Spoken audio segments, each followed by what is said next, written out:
Hello everyone, Ernest അക്കാഡമിയുടെ പുതിയൊരു വീഡിയോയിലേക്ക് എല്ലാവർക്കും സ്വാഗതം. അപ്പോൾ നമ്മൾ ഇന്നലെ മുതൽ NDPC അണ്ടർ ഗ്രാജുവേറ്റിന്റെ എക്സാംസ് സ്റ്റാർട്ട് ആയിട്ടുണ്ട്. അപ്പം എക്സാം പാറ്റേണിലൊക്കെ ഒരു ചെറിയ മാറ്റമൊക്കെ വന്നിട്ടുണ്ട്. അപ്പം അതൊക്കെ നിങ്ങളിലേക്ക് എത്തിക്കുകയാണ് നമ്മൾ ഈ വീഡിയോയിലൂടെ.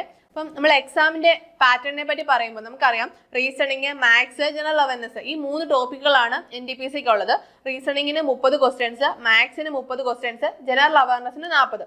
അപ്പോൾ നേരത്തെ നമ്മൾ ഗ്രാജുവേറ്റ് ലെവൽ എക്സാം എഴുതിയ ടൈമിൽ ഇപ്പൊ നിങ്ങൾക്ക് ഫസ്റ്റ് കിട്ടുന്ന ക്വസ്റ്റ്യൻ ജനറൽ അവയർനെസിന്റെ ആണെന്നുണ്ടെങ്കിൽ നെക്സ്റ്റ് വരുന്നത് റീസണിങ്ങോ മാത്സോ ആയിരുന്നു. അങ്ങനെ മിക്സഡ് ആയിട്ടായിരുന്നു ക്വസ്റ്റ്യൻസ് കിട്ടിക്കൊണ്ടിരുന്നത്. പക്ഷെ ഇത്തവണ മുതൽ അത് സെക്ഷണൽ വൈസ് ആണ്. അതായത് നിങ്ങൾക്ക് കിട്ടുന്നത് ആദ്യമേ റീസണിങ്ങിന്റെ ക്വസ്റ്റ്യൻ ആയിരുന്നെങ്കിൽ നെക്സ്റ്റ് 30 ക്വസ്റ്റ്യൻസും റീസണിങ് തന്നെ ആയിരിക്കും.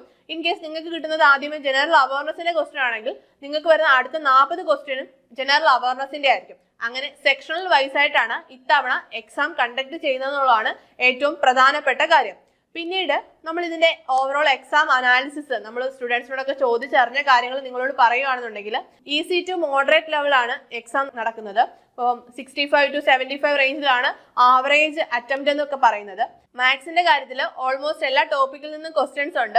ഏജിന്റെ പ്രോബ്ലംസ് ഉണ്ടായിരുന്നു, അതേപോലെ അഡ്വാൻസ്ഡ് മാത്സിൽ നിന്ന് 2-3 ക്വസ്റ്റ്യൻസ് ഒക്കെ ഉണ്ടായിരുന്നു. അതേപോലെ സിമ്പിൾ ഇൻട്രസ്റ്റ്, കോമ്പൗണ്ട് ഇൻട്രസ്റ്റിന്റെ ഭാഗത്തുനിന്ന് ക്വസ്റ്റ്യൻസ് ഉണ്ട്. അതേപോലെ ആവറേജ് ക്വസ്റ്റ്യൻസ് ഉണ്ട്, പെർസെൻറ്റേജ് ഉണ്ട്. അങ്ങനെ ഓൾമോസ്റ്റ് എല്ലാ ടോപ്പിക്കിൽ നിന്നും 2 മുതൽ 3 വരെയൊക്കെയുള്ള ചോദ്യങ്ങൾ ഉണ്ടായിട്ടുണ്ട്. ഈസി ടു മോഡറേറ്റ് ലെവലാണ് ക്വസ്റ്റ്യന്റെ ലെവൽ എന്ന് പറയുന്നത്. പിന്നീട് നമ്മൾ റീസണിങ്ങിന്റെ കേസ് പറയുവാണെങ്കിൽ സീറ്റിംഗ് അറേഞ്ച്മെന്റിന്റെ ക്വസ്റ്റ്യൻസ് ഉണ്ട്, അതേപോലെ കോഡിംഗ് ആൻഡ് ഡീകോഡിങ്, അങ്ങനെ ഡൈസിന്റെ ക്വസ്റ്റ്യൻസ്, അങ്ങനെ ഓൾമോസ്റ്റ് എല്ലാ കവർ ചെയ്യുന്ന രീതിയിൽ തന്നെയാണ് ക്വസ്റ്റ്യൻസ് വന്നിരിക്കുന്നത്. പിന്നീട് നമ്മൾ ഹിസ്റ്ററിയിലേക്ക് വരുമ്പോൾ ഹിസ്റ്ററിയിൽ മോഡേൺ ഹിസ്റ്ററിയിൽ നിന്ന് 3-4 ക്വസ്റ്റ്യൻസ് ഒക്കെ ഉണ്ടായിട്ടുണ്ട്.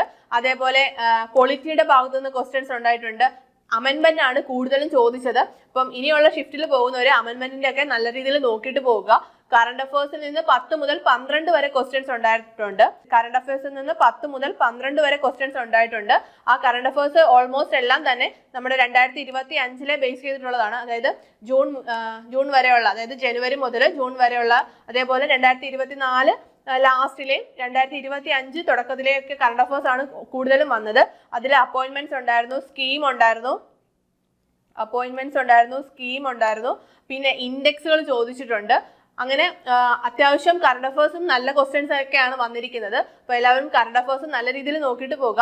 10 മുതൽ 12 ക്വസ്റ്റ്യൻസ് വരെ കറണ്ട് അഫയേഴ്സിൽ നിന്ന് ചോദിച്ചിട്ടുണ്ട്.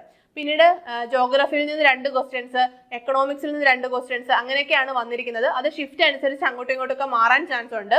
പിന്നീട് നമ്മൾ കമ്പ്യൂട്ടറിൽ നിന്ന് ക്വസ്റ്റ്യൻസ് വന്നിട്ടുണ്ട്. 3 മുതൽ 4 ക്വസ്റ്റ്യൻസ് ഒക്കെ കമ്പ്യൂട്ടറിൽ നിന്ന് വന്നിട്ടുണ്ട്. അപ്പം നിങ്ങൾക്ക് കിട്ടുന്നത് നിങ്ങളുടെ ഷിഫ്റ്റ് അനുസരിച്ചിരിക്കും നിങ്ങൾക്ക് ക്വസ്റ്റ്യൻസ് കിട്ടുന്നത്. അപ്പം നമ്മൾ ഇന്നലെ കഴിഞ്ഞ എക്സാമിന്റെ ഒരു ഓവറോൾ ഐഡിയ ആണ് ഈ പറഞ്ഞത്.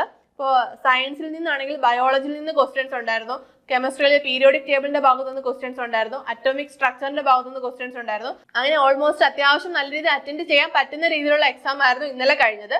അപ്പോൾ എല്ലാവരും നല്ല രീതിയിൽ തന്നെ നിങ്ങളുടെ പ്രിപ്പറേഷൻസ് മുന്നോട്ട് കൊണ്ടുപോവുക. അപ്പം ഇനിയുള്ള ഷിഫ്റ്റുകളിലൊക്കെ വരുന്നവർ ഈ പറഞ്ഞ ഭാഗങ്ങളൊക്കെ ഒന്ന് നോക്കിയിട്ട് പോവുക. ഇപ്പോൾ പൊളിറ്റിയിലെ അമെൻമെന്റ് ഒക്കെ ഒന്ന് നല്ല രീതിയിൽ റിവൈസ് ചെയ്തിട്ട് പോവുക. അത്യാവശ്യം നല്ല ക്വസ്റ്റ്യൻസ് ഒക്കെ ആ ഏരിയയിൽ നിന്ന് വരുന്നുണ്ട്. അപ്പം പേടിക്കാതെ എല്ലാവരും നല്ല രീതിയിൽ എക്സാം എഴുതാൻ വേണ്ടിയിട്ട് ശ്രമിക്കുക. അപ്പോൾ നമ്മുടെ ഏണസ്റ്റ് അക്കാഡമിയിൽ SSC RRBക്കായിട്ട് റെഗുലർ ബാച്ച് റണ്ണിങ് ആണ്. നിങ്ങൾക്കറിയാം SSC ആയാലും റെയിൽവേ ആയാലും ഇനി മുതൽ എല്ലാ വർഷവും നമുക്ക് നോട്ടിഫിക്കേഷൻസ് കിട്ടുന്നുണ്ട്. അപ്പം NDPC ഇപ്പോൾ ഇത്തവണത്തെ NDPC കഴിഞ്ഞു, ഇനി നെക്സ്റ്റ് നോട്ടിഫിക്കേഷൻ വരാനിരിക്കുകയാണ്. അപ്പം നിങ്ങളുടെ പ്രിപ്പറേഷൻസ് നല്ല രീതിയിൽ മുന്നോട്ട് കൊണ്ടുപോകാനായിട്ട് നിങ്ങൾക്ക് ഒരു കംപ്ലീറ്റ് സിലബസ് കവറേജോട് കൂടി ഒരു മെന്ററിന്റെ സപ്പോർട്ടോട് കൂടി നിങ്ങൾക്ക് പഠിക്കാൻ സാധിക്കും നമ്മുടെ കോഴ്സിലൂടെ. അപ്പോൾ നിങ്ങൾക്ക് നമ്മുടെ കോഴ്സിൽ ജോയിൻ ചെയ്യാനും നമ്മുടെ കോഴ്സിനെ കുറിച്ച് കൂടുതൽ അറിയാനും താല്പര്യമുണ്ടെങ്കിൽ താഴെ കാണുന്ന ഗൂഗിൾ ഫോം ഫില്ല് ചെയ്യാവുന്നതാണ്. അപ്പോൾ എല്ലാവരും നല്ല രീതിയിൽ എക്സാം എഴുതുക. അപ്പോൾ എല്ലാവർക്കും ഓൾ ദ ബെസ്റ്റ്. അപ്പോൾ നമുക്ക് അടുത്തൊരു വീഡിയോയുമായി വീണ്ടും കാണാം. താങ്ക്